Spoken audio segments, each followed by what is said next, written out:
Our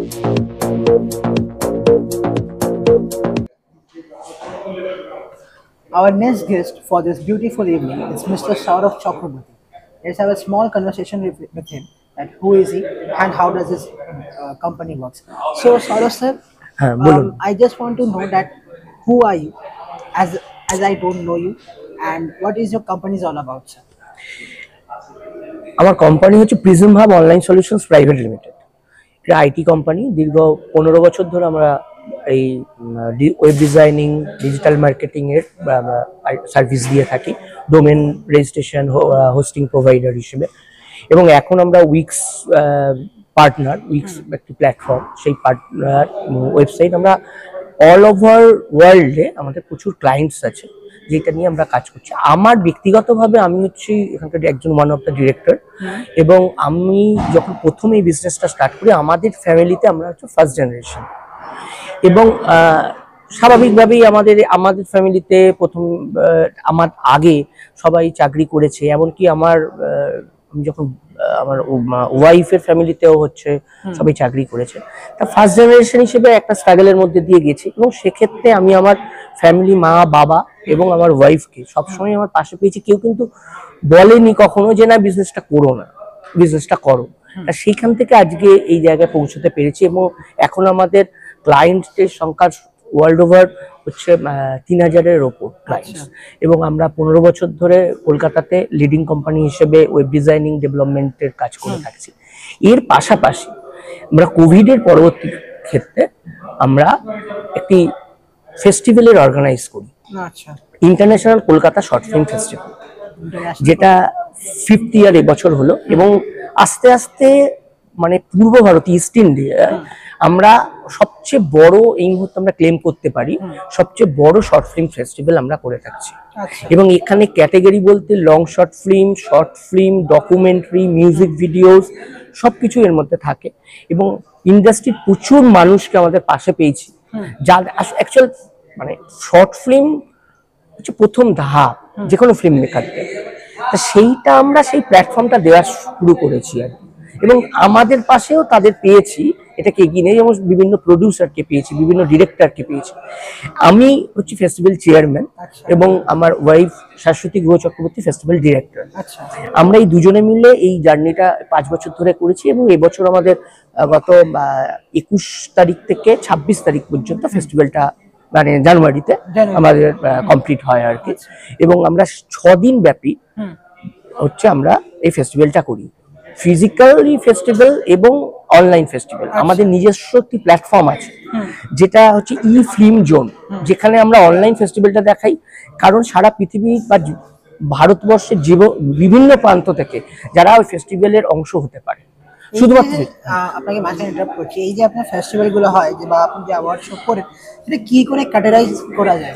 হ্যাঁ, এটা হচ্ছে আমাদের গ্লোবাল পার্টনার হচ্ছে ফিল্ম ফ্রিওয়ে, একটি পোর্টাল যার থ্রু দিয়ে পৃথিবীর সব বড় মানে এমনকি অস্কার থেকে শুরু করে কান থেকে শুরু করে সবাই এটার সাথে যুক্ত থাকে। এই প্ল্যাটফর্মের মাধ্যমে আমরা রেজিস্ট্রেশন করাই। এবং আমাদের এবছর 30 কান্ট্রি থেকে আমাদের 200টার উপর আমাদের ছবি জমা পড়েছিল। সেখান থেকে আমরা 160টার মতন ছবি আমরা স্ক্রিনিং করাই। এবং যারা অফিসিয়াল সিলেক্টেড হয় তাদের সবার ছবি, যেটা অন্য কোনো ফেস্টিভ্যালে হয় না, যারা মনোনীত কিছু ছবি দেখানো হয়, আমরা চেষ্টা করি যারা অফিসিয়াল সিলেক্টেড হচ্ছে তাদের সবার ছবি আমরা স্ক্রিনিং যাতে করাই। সেটা ফিজিক্যালি হোক, অনলাইন আর হোক, দুটো প্ল্যাটফর্মের মাধ্যমে। ফিজিক্যালি ফেস্টিভ্যাল এবারে আমাদের অ্যাডামাস ইউনিভার্সিটিতে 21 আর 22 তারিখে হয়েছিল, কলকাতা ইউনিভার্সিটিতে 22 তারিখে হয়, এবং 24, 25, 26শে জানুয়ারি আমরা রোটারি সদনে আমাদের 3 দিনে ফিজিক্যাল ফেস্টিভ্যাল এবং ক্লোজিং সেরেমনি হয়। বেশ ভালো স্যার। যেরকম আপনি বললেন কি আপনার এর আগে গত 15 বছর ধরে একটা ওয়েব ডিজাইনিং কোম্পানি ছিল, তারপরে যে আপনি এখানে এই শর্ট ফিল্ম ইন্ডাস্ট্রিতে যে এসেছে, এই যে সাডেন চেঞ্জটা যে এসেছে। না, আমার চেঞ্জ না, আমার সব যে মেইন আছে ওটা আছে। প্রিজম হাব অনলাইন সলিউশনস এখনো চলছে, সেটা সেপারেট ভাবেই চলছে। সেটা আইটি কোম্পানি, যেটার থেকে আমাকে হয়তো আজকে এখানে আমন্ত্রণ করা হয়েছে বিজনেস লিডার অ্যাওয়ার্ডে।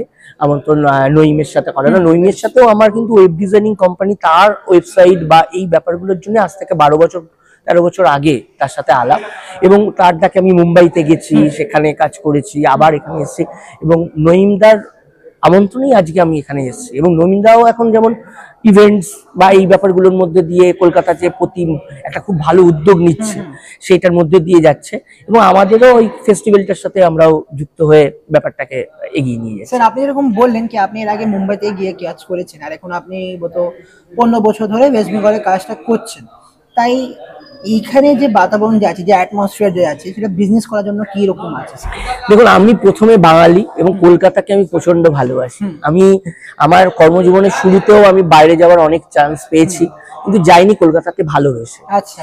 এবং কলকাতায় করা যায় না এরকমটা নয়, চাইলে করা যায়। হ্যাঁ, স্কোপ হয়তো অন্যান্য বিজনেস স্টেটের মতন নয়, সেটা আস্তে আস্তে হচ্ছে। বা এখানকার মানুষ তো অনেক বেশি আন্তরিক, তারা অনেক ভাবে, মানে তারা যতটা প্রফেশনাল তার থেকে বেশি হচ্ছে অনেক মনের কাছের মানুষ, এবং সেইটাকে যদি আমি নিয়ে এগোতে পারি, ভালোবাসাটাকে যদি নিয়ে এগোতে পারি, তাহলে আমার মনে হয় কলকাতাতেও বিজনেস করা সম্ভব। আচ্ছা স্যার, যে আপনি একটা এন্টারপ্রেনার আছেন, ঠিক আছে, এখন যে নতুনরা যে আছেন, নতুন ছেলে মেয়েরা আছে, ওরা চাইছে কি বিজনেস করতে। অনেকেরা যে পড়াশোনা করার পর ওদের মোটিভ আছে, মেন মোটিভ, ওরা ভাবছে কি বিজনেস করবো। তাই একটা বিজনেস করার জন্য আপনার পক্ষে আপনার সব থেকে সুটেবল জিনিসটা কি আছে স্যার? বিজনেস করার জন্য সবার আগে দরকার হচ্ছে তার জেদ। জেদটা যদি থাকে আর কি করতে চাইছে সেটার প্ল্যানিং যদি সে থাকে, তাহলে সে এগোবে। সে কলকাতাতেই থাকুক বা মুম্বাই থাকুক বা দিল্লি থাকুক, সেটা খুব প্রয়োজনীয় জিনিস। সে কি করতে চাইছে, কি মানুষকে, এবার সার্ভিস হলে সার্ভিসটা কতটা ট্রান্সপারেন্ট দিতে চাইছে, কতটা দিতে পারছে, নিজে কতটা লিমিটেশন, মানে হাইট কোনো যদি কমিটমেন্ট হয়, তাহলে সেখানে বিজনেস করা যায় না। মানে ওদের গোলটা যে আছে সেটা সেটা যেন ক্লিয়ারলি হয়, যে আমি এটা করতে চাইছি, এতটাই আমার লিমিটেশন, এইটাই আমি দেবো। এবার আমি লিমিটেশন বাড়াচ্ছি, আমি আবার সার্ভিসও বাড়াচ্ছি। প্রোডাক্টের ক্ষেত্রেও তাই। প্রোডাক্টের আমি হয়তো এখনকার রিল হচ্ছে, অনেক বেশি মার্কেটিং হচ্ছে, কিন্তু তার সাথে সাথে কোয়ালিটিটাও মেনটেন করা উচিত আমার মনে হয় এটা। এবং সেই কারণে আমি আরেকটি আমি ব্র্যান্ড নিয়ে আসছি, আরবান হারমোনি বলে। আর কিছুদিনের মধ্যেই এটা লঞ্চ হবে। এখানে অ্যাকচুয়াল অনলাইনেই সবকিছু থাকবে। এখানে আমরা যেটা এথনিক জিনিস, এথনিক জুয়েলারি থেকে শুরু করে হোম ডেকর থেকে শুরু করে এই ব্যাপারগুলোকে নিয়ে আমরা আসবো। ইউনিক ডিজাইন থাকবে, এই এগুলো পাওয়া যাবে। আর কিছু আপনাকে লাগছে যখন এই যে আমরা 2025 বছরে আছি, যখন ওয়ার্ল্ডরা 22nd সেঞ্চুরিতে চলে গেছে, পিপলস মানে মানুষরা এথনিক জিনিসের যাবে, নেবে ওসব জিনিসটা। হ্যাঁ, মানে বাঙালি, আমার অডিয়েন্সটাকে আমাকে দেখতে হচ্ছে যে বাঙালি প্রবাসীও যারা আছে, তারা ওই বাঙালি সাজ, বাঙালি, বা আমি যদি বাঁকুড়ার শিল্পটাকে তুলে ধরতে পারি, আমি যদি বীরভূমের যে জাঙ্ক জুয়েলারিটাকে তুলে ধরতে পারি, সেটাও কিন্তু সমান পপুলার। যতটা মানে যেখানে জাঙ্ক জুয়েলারির তো এখন অনেক বেশি পপুলার হচ্ছে, তার কারণ হচ্ছে গোল্ডের দাম যেহেতু অনেক বেড়ে গেছে, তা সেখানে মানুষও কিন্তু তার রুটের কাছে কোথাও না কোথাও যেতে চায়। সেই স্কোপটা আজকে যদি আমি অনলাইনে তার কাছে সেটা পৌঁছে দিতে পারি, তাকে যদি সেখানে বসিয়ে সেই জিনিসটা ডেলিভার করতে পারি, তাহলে মনে হয় সেটা নিয়ে সে অফকোর্স। যত আমি এই যে ফর্মাল জামা কাপড় পরে নিয়ে যে করতে পারি, আমার যে ফিলিংস আছে এটা আলাদাই আছে, ওটা তো খুব ভালোবাসা। স্যার, আমি একটা ছোট কথা জানতে চাইছি যে পশ্চিমবাংলার সরকার যে আছে সেটা কি বিজনেস পারপাসে হেল্প করে, বা যদি আপনি কোনো হেল্প চান পশ্চিমবাংলার সরকার থেকে? দেখুন, হেল্প তো সরকার করলে অনেক বেশি ডেভেলপ করাই যায়, সেটা তো সবসময়, কিন্তু সেই চ্যানেলটা করে যাওয়াটা একটা কি বলবো, একটা টাফ ওয়ে আর কি। তা সেক্ষেত্রে কিছু কিছু যে ইনিশিয়েটিভ নেওয়া হয়, বিজনেস সামিট থেকে শুরু করে বেঙ্গল যে বিজনেস সামিট হয়, সেখান থেকে কিন্তু আমার বেশ কিছু বন্ধুরা বা তারা কিন্তু পেয়েছে।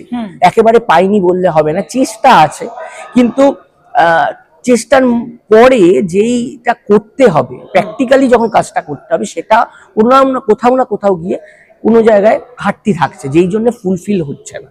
এবং সেক্ষেত্রে আমার মনে হয় সেটা যদি ডেভেলপ হয়, আমাদের মতো যারা বিজনেস করছে বা এন্টারপ্রেনার হিসেবে কাজ করছে, তাদের অনেক বেশি সুবিধা হয় যদি সেই দিকটা সরকার একটু আমাদের দেখে আর কি। স্যার, যেরকম আমরা সবাই জানি কি, আমরা শুনতে পেয়েছি এটা অনেকজনরা বলে, behind every successful man there is a woman. তাই যে আপনি আজকে যে জায়গায় আছেন, আপনার পিছনে কোনো মহিলা আছে স্যার? দেখুন, আমার ফ্যামিলিতে আমি মহিলা বেষ্টিত হয়েই আছি। আচ্ছা তার কারণ হচ্ছে প্রথমে মা, তারপরে আমার ওয়াইফ। মা যদিও 2021-এ মারা গেছেন, কিন্তু তারপরে ওয়াইফ এবং আমার দুজন কন্যা। এবার ওই তিনজনই আমার হচ্ছে মেন পাওয়ার, মানে তারাই আমাকে সবচেয়ে বেশি এগিয়ে নিয়ে যাওয়ার, তাদের নিয়ে যাওয়ার অনুপ্রেরণা দেয়। ওই জন্য আমি বললাম যে আমি কিন্তু মানে ওমেন বেষ্টিত হয়েই থাকছি। ঠিক আছে স্যার। তাহলে স্যার আমি একটু জানতে চাই যে আপনার আরণ্যক বাংলা থেকে বা আমাদের একেপি নিউজের সঙ্গে কি রকম এক্সপিরিয়েন্স ছিল?